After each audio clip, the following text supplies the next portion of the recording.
Yep, here we go. We are at Rockin' Bee Farrier Supplies, and this is llena. My name is Szmanski. llena. Yeah. My husband Cowboy and I bought this building last summer. We moved our blacksmith and knife making business from the old historical blacksmith shop next door into this location. Cowboy's had his eye and has been dreaming of this building for many years. The previous owners were ready to retire. We were so happy that they were wanting to sell it to us. I think one of the big reasons they were wanting to sell to us and maybe not someone else, Cowboy had been good neighbors with them for many years, and also the farrier supply business is what was so active in this building before we came along. The farrier supply business, I did not know anything about it. The only thing I knew about horses, I tend to fall off horses, so I stay away from them. So learning the horseshoe business has been a big thing. But one of the things we learned is that even though this is a very small store, they caricaturized it like a convenience store of farrier supplies. It's very crucial to the farriers who live and work in this area. One of the things we've learned is that so many of the farriers who come here to buy the horseshoes and then they go out to the ranch to service the horses. We're losing battery? No, it's saving battery. Oh, saving battery. I think we ought to go look around. We keep talking about what you're talking about. Okay. Let's go. Well, you get turned around here. Okay. So we are going to go look around and see what llena is. I need to pronounce your name properly. llena. Tell us what you're talking about, llena. Farrier supplies. So one of the things What's I've a learned, farrier? A farrier is a person who puts horseshoes onto horses. There you go. Very simply. So you cannot bring your horse to us. We do not know what to do with your horse. But the farriers are the people who are the experts in taking care of horses. And so what we've learned is that many of the farriers who live and work around here service horses for hundreds of miles. They have routes that go from many, many counties across the state. Many of the farriers who shop here will go to Florida. They will be in Canada. They'll be in Wyoming. They go a lot of places to tend to horses. So we're talking about probably like race horses and probably not so much here. Cutting horses. Definitely. I'm talking about horses. farriers in general. They shoe farriers race in horses. General, any kind of horse. I understand. In this area, it's going to be a lot of the Western horses, like you said, the cutting horses, the barrel riders, and a lot of polo. There's so many polo fields around here, and lots of polo horses.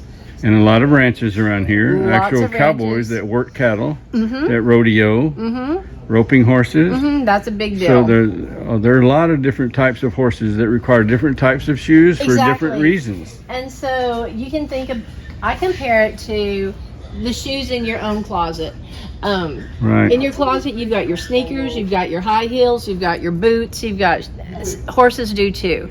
Depending on what their purpose is, they're going to have a different shoe for that job. Right. All right. And sometimes it's for like, what do you call it? Like therapy, like Absolutely, injury for therapy, recovery. yeah. Like people get orthopedic shoes. Exactly. And so we have these 3D printed, I call it, it's like an insole. Farriers have better words for it than I do. But it protects, it gives some support to the frog of the horse's foot. And Is that what it's called? The middle of the foot is called the frog of the foot? That part is called the frog. And, and again, we've only had this business for less than a year. So for people who know better, forgive me that I don't use the right terminology because we are still learning. These are plastic. They're 3D printed. Oh. They are plastic, yeah. So they go on, or this is just a template and then a metal shoe is made out of this? No, a metal shoe will go on top of this. Oh. And so oftentimes this will be put up on the horse's hoof, and then the metal shoe will go here on the outside. And sometimes they're squeezing these products. Like this one contains CS, a copper sulfate, helps protect them from infection. So a lot of times these products get used with these products. And again, I don't know all of it. I just know. It's not just a horseshoe and they nail it on the horse's hooves and they're done. It's a very complicated thing. It and, is. You provide them all the supplies that they need to do some very specialized things. We do our best to supply them with the supplies See, they need. That is a frog cushion. I did not know that, or I had forgotten if I ever knew. And that's a big old. That's like for a Clydesdale. Wow. Actually, Clydesdales get bigger than that. I we thought really about don't that have after I any, said it. We don't really have any farriers that come to our store that are dealing with Clydesdales. And that's been the awesome thing. Is You have the tools up here that they need, all the different hammers and nailing hammers, rounding hammers, and files and sanding stuff and they got to make those hooves look pretty. hoof packing paste, hoof cushion. Yeah, so a lot of these products are for I'm gonna say protecting the horse's hooves, or if the horses are having some kind of problems, they'll be using these kind of products to help the horses heal. So these are forging tools.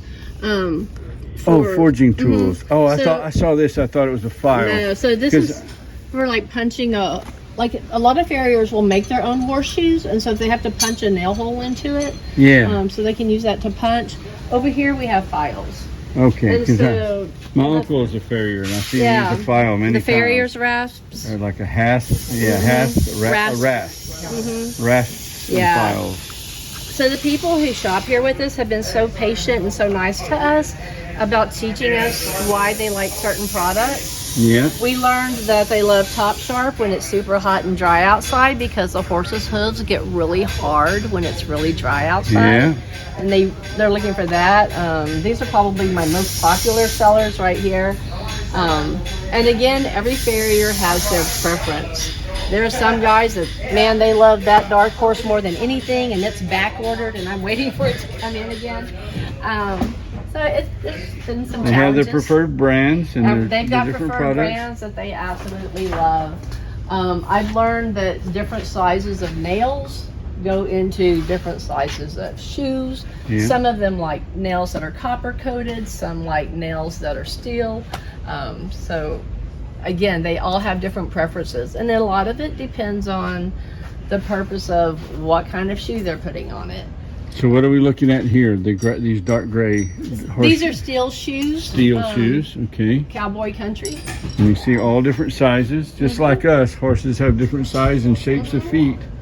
And, you know, just like us, some people like their Nikes, some people like their natural balance. Everybody's got a different kind of shoe they like, and the same thing with the farriers. They've got preferences. Different brands and styles. And over here, aluminums, and some of these are wedges. Have a little wedge built in that horses needing a little bit of lift on the back of their foot. Some like of these are flat. We talked about. Exactly. Some have clips.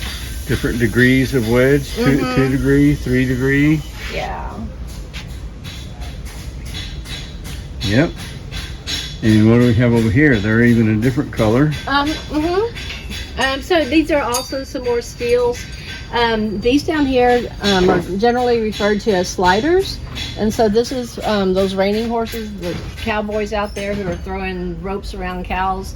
They're wanting that back end of that horse to slide a little bit. Oh yeah, like the back hooves of a roping horse. Exactly. Yeah, exactly. Yeah. And again, I'm explaining this out of my ignorance. The farriers are teaching us, and so little by little we're learning. Your customer base is educating you. Exactly. On how, there's nothing wrong with that. Because they know what it is they need, and my job is to find it and get it for them. Yeah. And that's kind of been a challenge lately, without going into it too much. Like a whole lot of our shoes are produced in China, and until that boat from China gets here, I've got some empty spots on my shelf.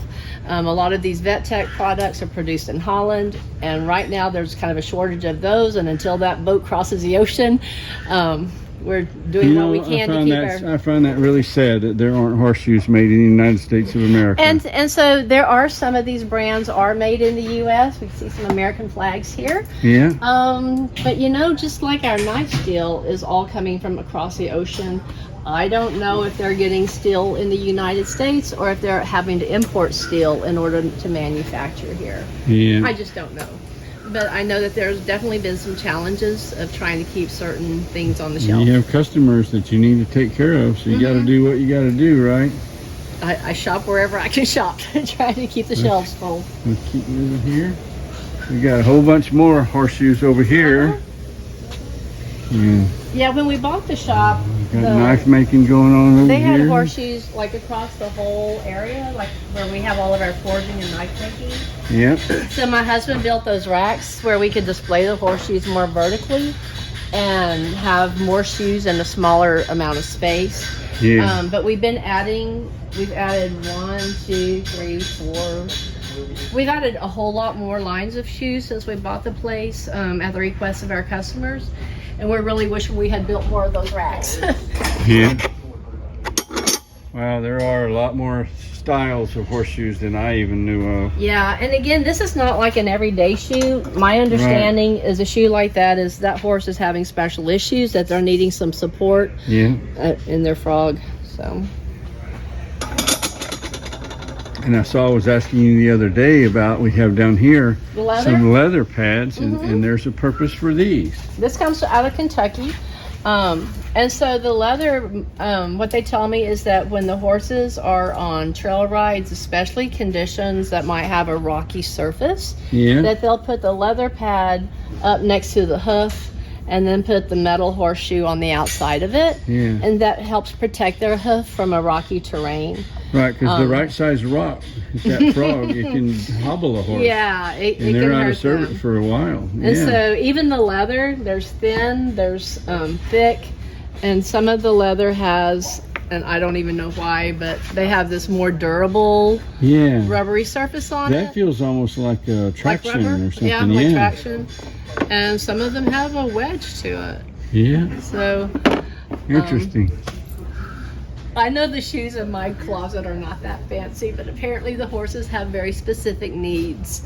And so many of these farriers are trained to work with the veterinarians to really, they look at the x-rays of these horses. Hand in hand. Yeah, they're looking at the x-ray of the horse and seeing what that horse needs, what its problem is.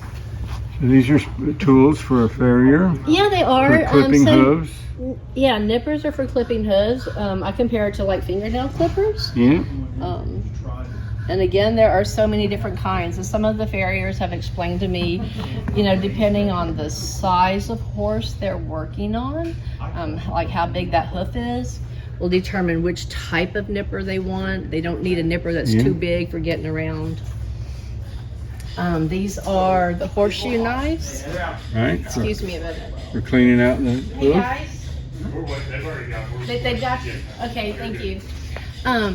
So these are called hoof knives, and so they're going to use these when they're especially removing old shoes and going through and cleaning up and trimming out. Right. I've seen my uncle do that many times, dig that stuff out of there, kind of like cleaning your fingernails, only to another degree, cleaning all that stuff out of around the frog and around the rim of the hoof and everything. Exactly. This is the newest hoof knife we've just got in. These are made by Todd Walker, who is a farrier here in Texas, and he makes his own line of tools. And so we started carrying some of his shoes. And honestly, the very first day, that's pretty heavy duty, isn't it? The first day we had those in the shop, I think I sold 3 of them in one day. But and again, like I've got farriers that they only want this, they only want this, they only want this brand. They're very specific to which tool they like to work with. They like what they like. They like what they like. This is knife making supplies on this side. Knife making, where I was going with this. And these tools are also knife making tools. Yeah, Joe was telling me though that a lot of times the farriers, you know, they work with iron too, but as far as what do you call it? Not for bending it, trying to shape it. The hooves have to be shaped. And some of them cold bend, and some of them use the forge bending or whatever. So they use there's some crossover in the tools that they use. There's a lot of crossover. That's what he explained to me. And there are so many farriers who are also knife makers. And some of the very best knife makers that I've ever seen started out as farriers, and they brought to their knife making their farrier skills, their ability to move the steel, to use the hammer, to use the tongs to be effective in how Right. they hammer the steel. And Yeah. the metallurgy, the knowledge of the metal and how to work with it. So it's really been a blessing for us that these two businesses are so complementary of each other. Yeah. That the farriers realizes that we are still learning this world over here, but they respect the fact that we brought to it our own world of understanding how to work with steel, how to work with hammers, how to work with forges, how to work with anvils. You know, these are tools that we have in common. And so a lot of times we're sharing expertise back and forth. Yesterday, Cowboy was having a conversation with one of the farriers about what type of steel that particular tool was made from and how you can take care of that tool because he knows what kind of steel it's made of. Gotcha. And so he's got, you know, that kind of knowledge that he can share with the farriers. So Cowboy is your husband and co-owner of this business, and we're not seeing Cowboy because He's teaching a class is downstairs. teaching a class about Knife making. knife making. Not the kind of knife like I made in less than an hour, actually less than half an hour. The kind of knife making that takes days, a whole nother level of knife making. Yeah, the students he's working with today, this was day 1 of a 4-day class. Right. So today was their forging day. So that's available too. So there's a lot of services that y'all provide and a lot of supplies that you provide that people need. And it's really, I'm so glad that I stopped in here. It's just been fascinating. And I got 3 great videos out of it. Thank you. And I met some really cool people. And I learned some things. That's always good. So in my mind, it's been a really great day. And Alina, I owe I owe that to you and Joe and your whole staff here. Y'all have been absolutely fantastic. Thank you. I'm glad you found us, and it's our pleasure to share what we do. If you're ever in Bellville, you need to come see them at Phenix Knives, Rockin' Bee Farrier Supplies. We call it Rocking Bee Forge Works, but yes. Rocking Bee Forge Works. There's also a barber shop here. Yeah. And there is a food truck that I understand has excellent food out front. Yeah, Maria makes the best tacos. And so, why would you not stop here? Check it out if you're ever in Bellville. Thank you so much, Alina. I loved it. Thank Good you job. so much. Yes, Appreciate you ma'am. being here. Bye-bye. Bye-bye. Treat other people the way you want to be treated, right? That's right. Yep.